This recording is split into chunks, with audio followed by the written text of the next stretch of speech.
Hello everyone, welcome back to my channel. আজ ABT test paper থেকে physical সায়েন্সের কিছু প্রশ্ন তো তোমার সাথে আলোচনা করছি, তো তোমরা সেগুলো দেখে নাও। এটা হচ্ছে পেজ নাম্বার 33-34 কোয়েশ্চেন। এগুলো কি আছে? প্রথম কোয়েশ্চেন 2-13, এর আগেগুলো আগে কুড়িয়েছি।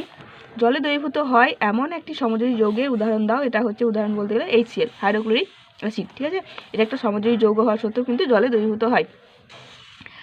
সাধারণত সমযোজী যৌগরা জলে দ্রবীভূত হয় না, কিন্তু HCl হয়। তাই এই ধরনের এই প্রশ্নগুলো কিন্তু পরীক্ষায় আসার জন্য একদম উপযুক্ত।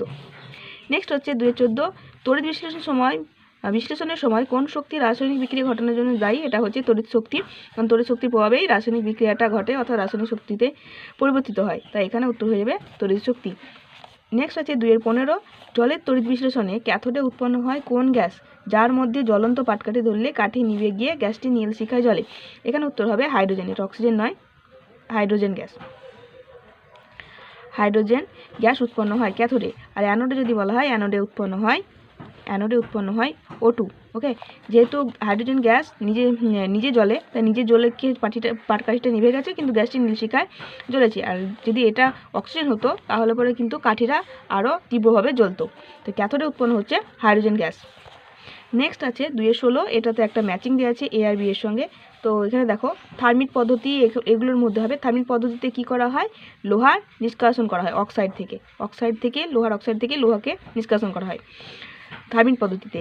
অ্যামালগাম কোনটাকে? ধাতু সংকর, যেখানে একটা ধাতু থাকবে কি পারদ বা মার্কারি। তো অ্যামালগামের সঙ্গে Hg, সোডিয়াম অ্যামালগাম। যেমন একটা দেখো ধাতু সোডিয়াম আর একটা হচ্ছে মার্কারি। অ্যামালগাম মানেই কিন্তু মার্কারি থাকবে। নেক্সট হচ্ছে বায়োপলিমার হচ্ছে নিউক্লিক অ্যাসিড। আর পিভিসি এখানে দেওয়া আছে ভিনাইল ক্লোরাইড হচ্ছে পিভিসি এর মনোমার। ঠিক আছে, মনোমার কি? পলিভিনাইল ক্লোরাইডের মনোমার ভিনাইল ক্লোরাইড। তো এটার সঙ্গে তোমরা এটা দেখে নেবে, এটা মিলে যাবে। থার্মিক পদ্ধতি লোহা, অ্যামালগাম সোডিয়াম অ্যামালগাম, বায়োপলিমার হচ্ছে নিউক্লিক অ্যাসিড, আর পিভিসি হচ্ছে ভিনাইল ক্লোরাইড। ওকে, নেক্সট হচ্ছে নাইট্রোলিম কি? নাইট্রোলিম হচ্ছে ক্যালসিয়াম সায়ানামাইড ও কার্বনের মিশ্রণকে নাইট্রোলিম বলে।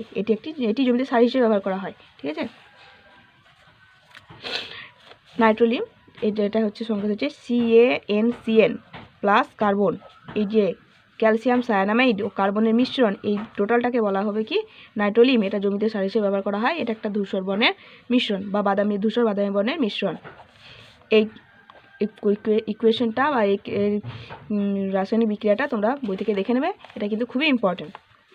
একটি আম্লিক গ্যাসের উদাহরণ দাও। CO2, কার্বন ডাই অক্সাইড একটা হচ্ছে আম্লিক গ্যাসের উদাহরণ। নেক্সট হচ্ছে শৌচাগারে প্রায়শই কোন গ্যাসের গন্ধ পাওয়া যায়? সেটা হচ্ছে অ্যামোনিয়া গ্যাসের গন্ধ পাওয়া যায়। অ্যামোনিয়া গ্যাস হচ্ছে জলে অত্যন্ত দ্রবণীয় একটা গ্যাস। নেক্সট 2-18 অথবা অ্যামোনিয়ার সঙ্গে কোন গ্যাসের বিক্রিয়ায় একটি কঠিন পদার্থ উৎপন্ন হয়? অ্যামোনিয়া একটা গ্যাস আর একটা অন্য একটা গ্যাসের মিশ্রণে কঠিন পদার্থ উৎপন্ন হবে। এটাও ভেরি ভেরি ইম্পর্টেন্ট একটা কোশ্চেন। এটা অ্যামোনিয়ার সঙ্গে HCl, হাইড্রোক্লোরিক যে হাইড্রোজেন ক্লোরাইড গ্যাস আছে HCl গ্যাস, তার বিক্রিয়াতে উৎপন্ন হয় অ্যামোনিয়াম ক্লোরাইড NH4Cl, যেটা একটা সলিড, এটা একটা সাদা ধোঁয়া উৎপন্ন করে, এটা একটা সলিড। তাই এটা হচ্ছে দুটো গ্যাসের মিশ্রণে একটা কঠিন পদার্থ উৎপন্ন হওয়ার একটা উদাহরণ।